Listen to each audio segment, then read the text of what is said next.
Thank you guys for joining me for yet another episode of Keeping It Real with America's Supermom. I am excited to have another guest here with me today. We actually got connected. I know you don't even have to guess, it's been Clubhouse. So, we connected some time ago, and with schedules and things popping up, we're here today. So I have Cole with me, and we are excited to hear more about what she's got going on. She's actually not at home right now. She is vacationing somewhat. So we'll hear more about that as well. But I want to give her the opportunity to introduce herself. Well, thank you. Yeah, I'm currently at my parents' house in Utah, so I'm working with a different stage for myself than usual, which is great. I've got Mickey's and all the grandkids stuff, kind of around me, so it's perfect. So my name is Cole Whitty. I'm excited to be here. A little bit about myself. I mean, we could go so many directions from what year and what time and what transformational process and what iteration and what marriage. And there's been lots of pieces to the puzzle. If I was going to self-identify right now in who I have been that's created, we'll say this divine expression currently, who I am is I work specifically with doctors, therapists, folks that are working in the transformational space of mental health, physical health, and are focused on optimizing versus not dying. And so there is a different experience when it comes to how you're creating your life. And that comes from having a story of transformation myself, or lots of them. In my teens, I got into, I had trauma as a child that led me to being an at-risk youth in my teens. Lots of different schools, fights, kind of the standard at-risk youth where it's like trauma happens. This is the teenage years. I was very much that formulation. And so didn't graduate from high school, ended up in a coma at 17 from a drug overdose. And it was just a fast moving current of destruction. And by the time I hit 17, that's when it kind of all came to a head. The thing that started to shift my life wasn't a realization things needed to change. It was seeing my little sister starting down that path. And that was unacceptable for me. So thank goodness for my love of something outside of myself, because that was certainly in deficit there. But my love for her, I knew the only way I was going to be able to help her is if I got myself out first and to be that inspiration. And so that led me into doing pageants. That year, Miss Utah Teen, it was 2001. Their platform was substance abuse education. I said, this is my ticket out. So I was honest about what had transpired just a few months prior and said, if anyone's going to teach kids about the dangers of club drugs, it should be me. And they agreed. I won. And that started a platform of national talk shows and a day of recognition from the state and all of this. And what's so fascinating is when I first entered that work, it was trying to make up for everything I wasn't. It was very shame driven, very, I don't deserve, or worthiness things that maybe if I help enough people or contribute enough, I will deserve happiness or heaven or whatever that future projection was. And it reached a point that really took a toll on my health, being driven by that, not feeling good enough, not feeling whatever. So by my mid-20s, I had fibromyalgia, endometriosis. I'd had an ovarian torsion. I had still, things from being in the coma. I had like 24 broken bones. I was 50 pounds heavier. I was in my first marriage. There was I had a moment at Disneyland that I sat down on the ground with my ex-in-laws and I just started to cry. At 26, my knees were so swollen I couldn't walk anymore. And I just thought, I can't do this anymore. So something has to change. And it was like that prayer to, every God I could think of at that point of like, please something, someone.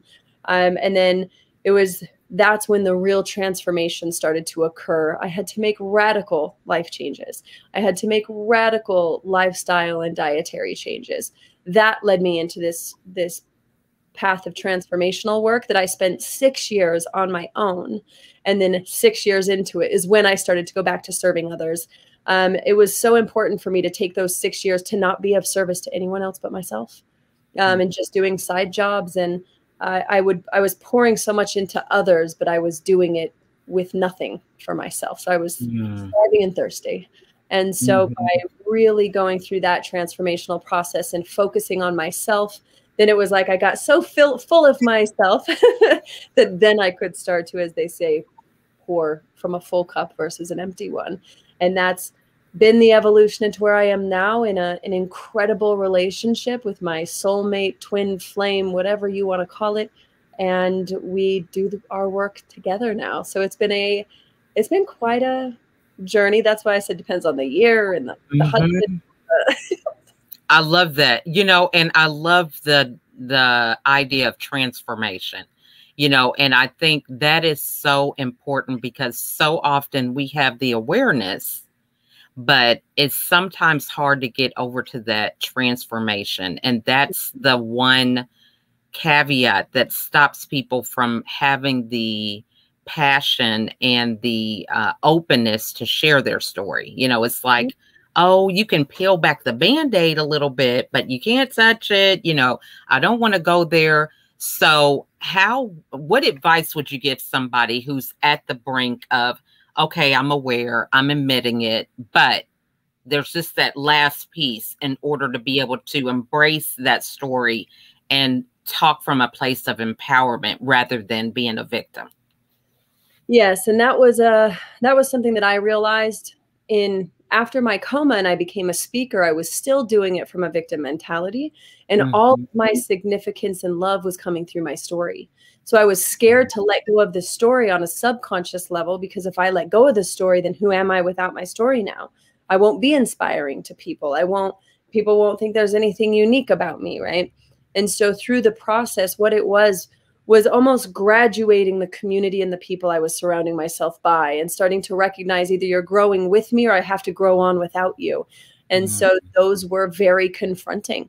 And I think that such a common thing in these realizations is like, well, what's that going to cost for me to take the next step? Does that mean I'm going to have to leave this relationship or, this environment, or I'm not going to be able to enjoy the foods that I love or the people that I've loved, because now I'm recognizing that is on some level as toxic as it is healing, and I'm not growing as a result, because it's that 2 steps forward, 2 steps back, and it's reaches a point that there's nowhere else to really go. It's stagnant.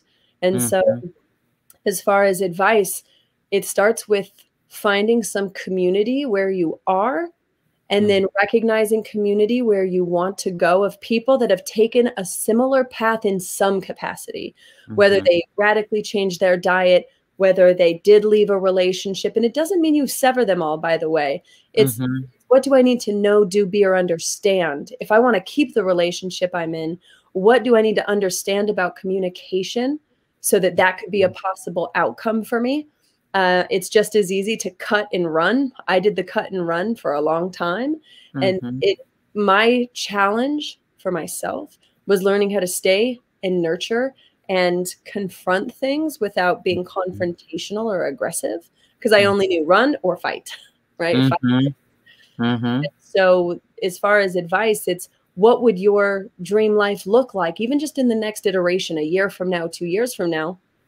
Who would be the actors within that vision that you're seeing? And what is it going to take, if you're being really honest with yourself, to either communicate those desires and needs, and also risk blowing up relationships, hoping they could lean in, or let themselves out of the door.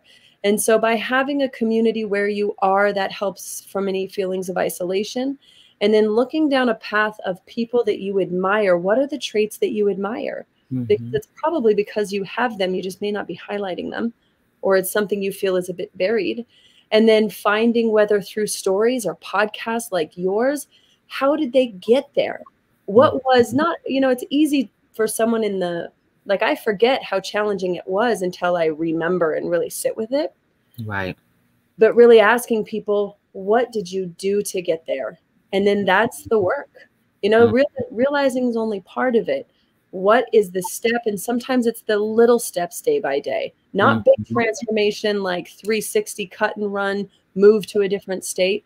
Right. Sometimes it's finally drawing a boundary with your mother, or having a conversation with your kids about what you're willing to tolerate from them. Or, you know, sometimes those micro movements, you look a year down the road, you're in a totally different place than you were.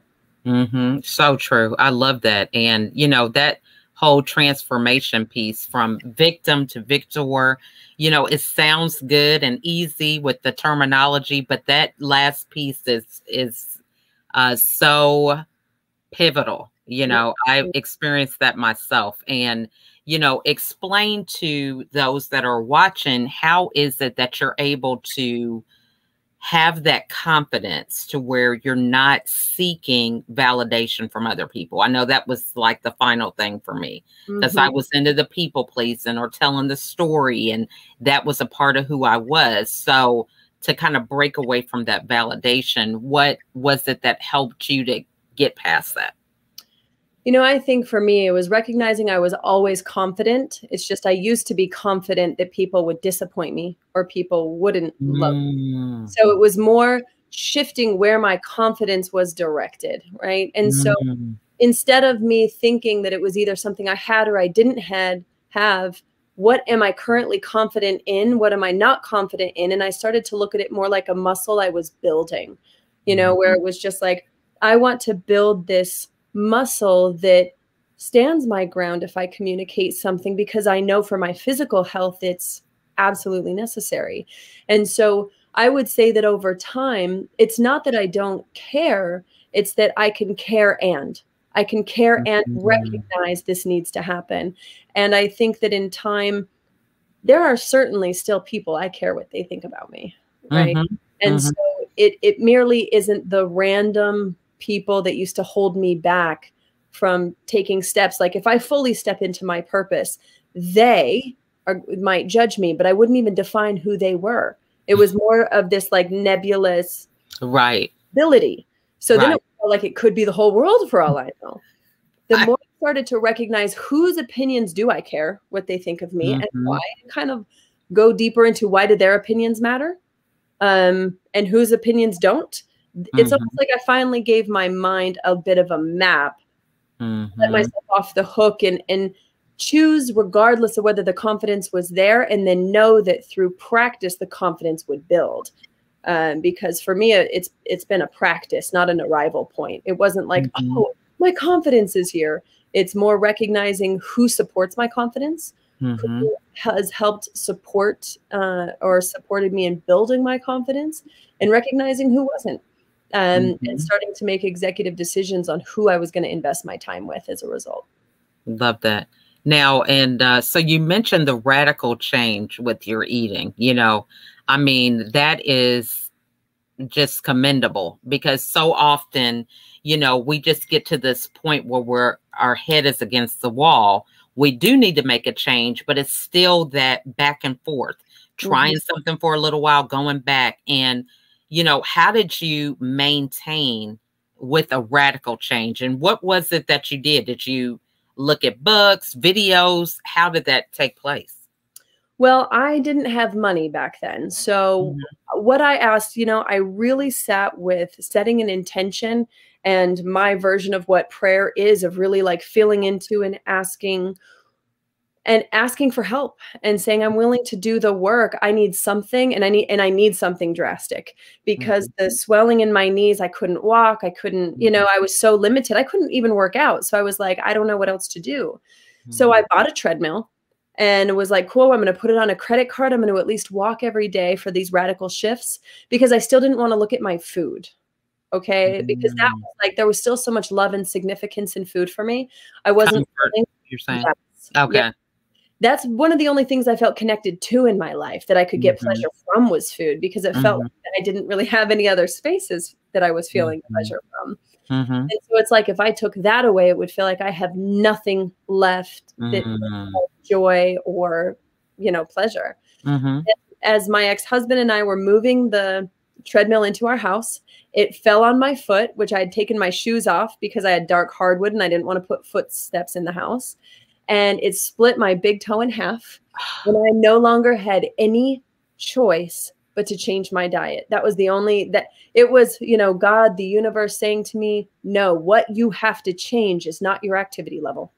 And so I found a book that was called, I mean, it's still called Clean by Alejandro Younger. And I just happened to see it at just the time. And, you know, the synchronicities appear. And I said, okay. I looked at the book. It recommended all these supplements. I said, I can't afford any of those supplements. So I'm just going to follow the book and the recipes and the food.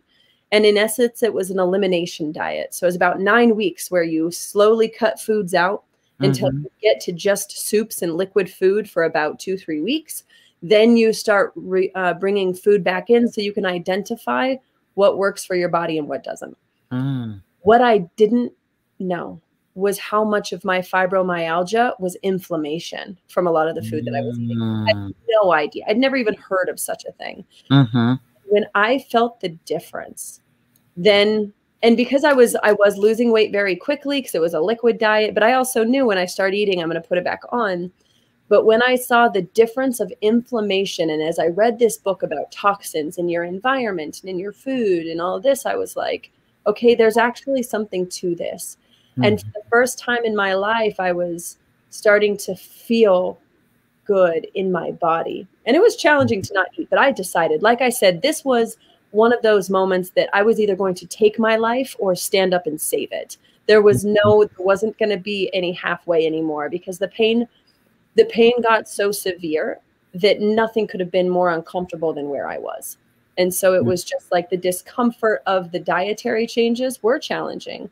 But what's crazy is I was on Ambien. I was taking caffeine to wake up, drinking wine to go to sleep, smoking a pack of cigarettes a day, like all of these very unhealthy habits. And as that inflammation went down, a lot of my pain went down, but not all of it. And it was only after really experiencing and starting to learn and having some of these things illuminated that I finally recognized that there was more running underneath now. It wasn't just, there was more emotional components.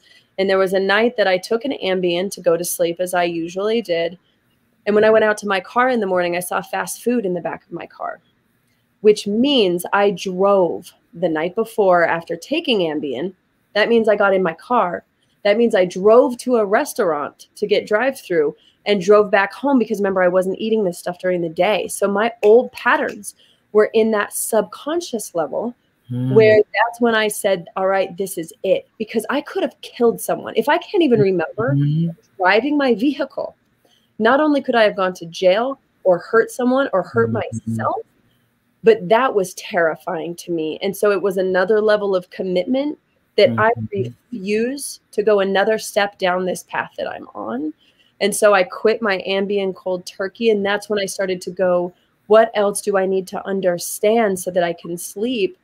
Then I started to find more of what is transformational work, or finding some self-help coaches and reading books. And the first program I found when I decided I was going to need to get a divorce, the first program I bought, actually my brother gave me, was Love and Passion by Tony Robbins. This is about 11 years ago.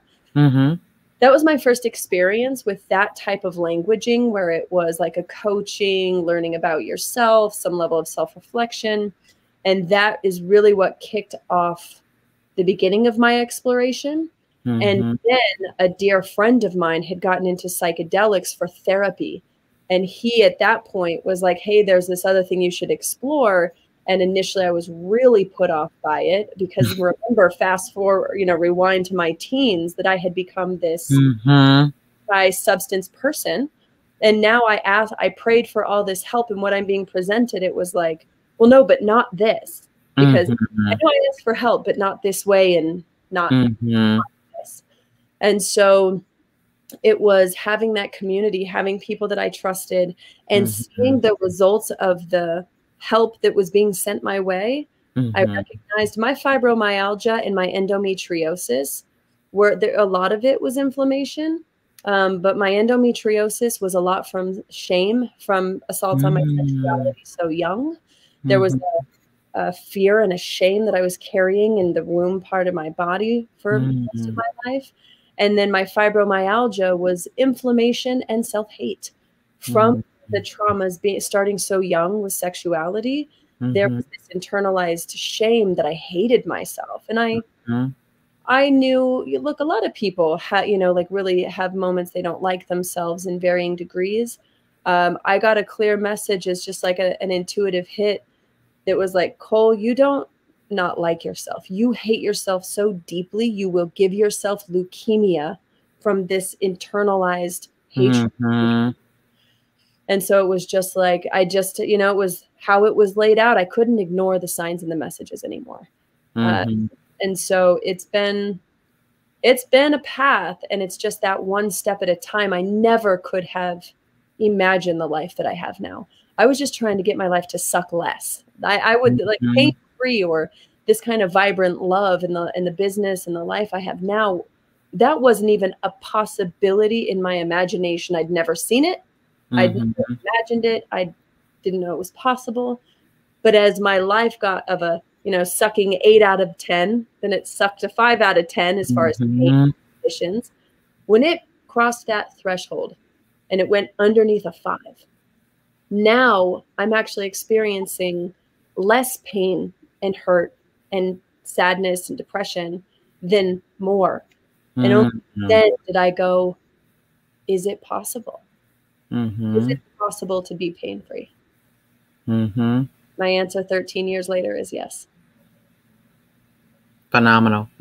I dealt with depression for 13 years myself, 3 hospitalizations. So it's amazing. It is truly amazing, and have 13 children. So something about that 13, I don't know if I would like to do it again, but it definitely. I have 2 grandkids and I can't imagine. That's it. And one stepdaughter. Besides that, I cannot imagine. But, this is just so good about, really so often people are in that place where they have that woe is me and their story. And I'm not minimizing the story because we all have one, but it is just so disempowering, from a place of being a victim as opposed to recognizing that that did not take you out.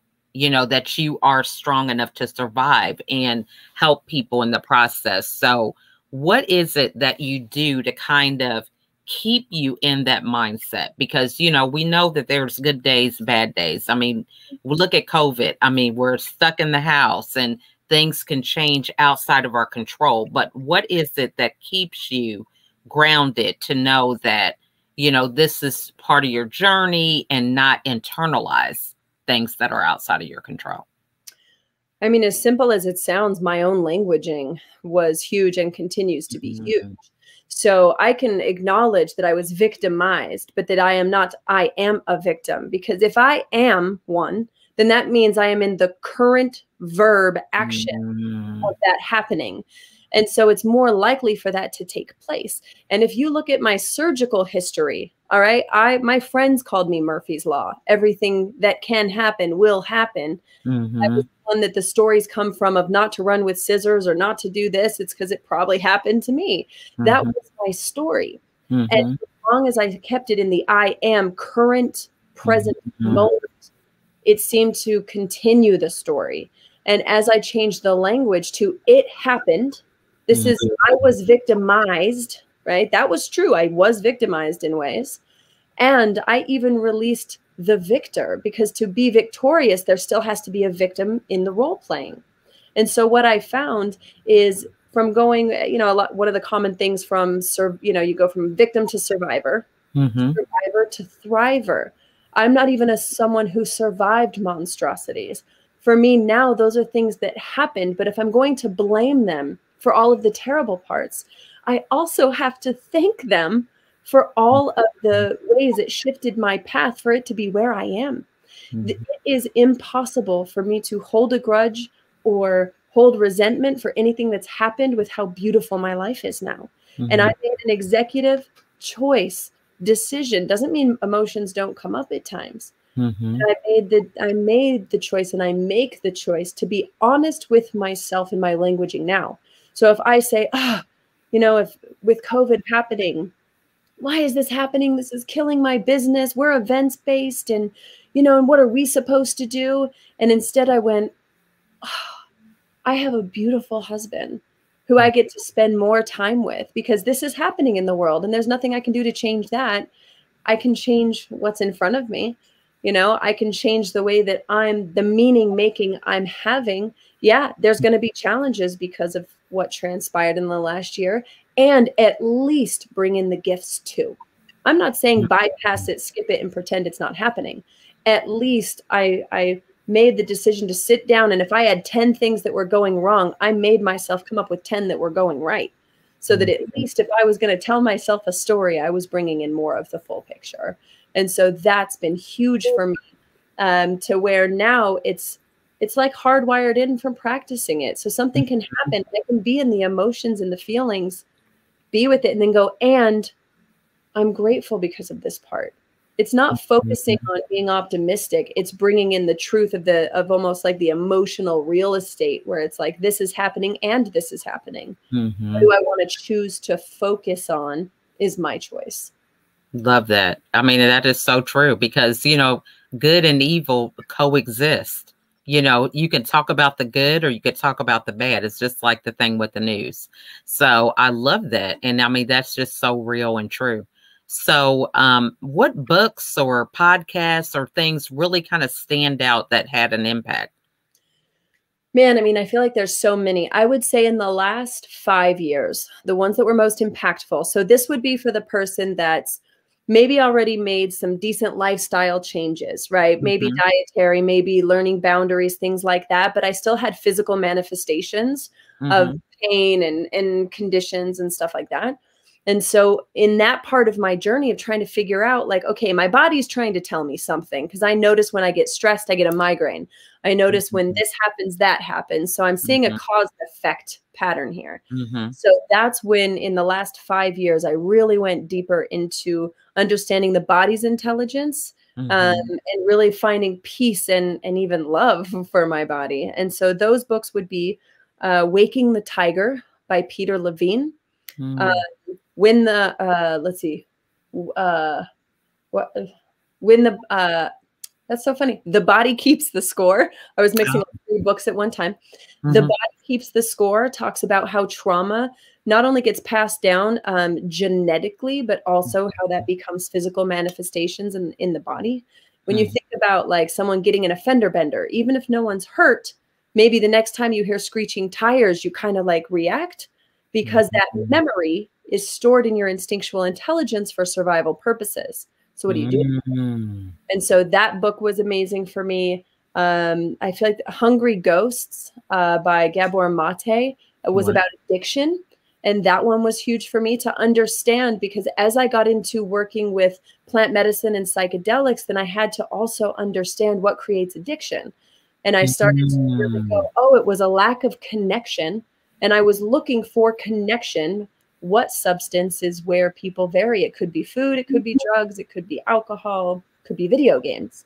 So that book is very much about how trauma basically is this ghost of the past that's starving and it's still trying to be fed.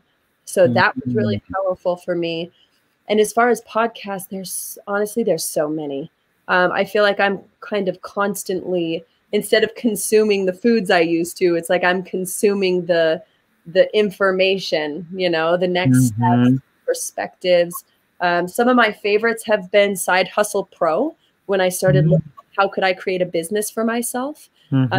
Her podcast was really inspiring to see all these small business ideas. So that was like feeding my mind, feeding my heart, feeding my spirit, feeding my body, and really prioritizing that time. But I mean, my list of things that have been impactful now, it's endless. I feel like where someone is. Yeah, I love that, because, you know, for me, I feel like I'm ever learning now. I mean, it's just, you know, I get a book all the time.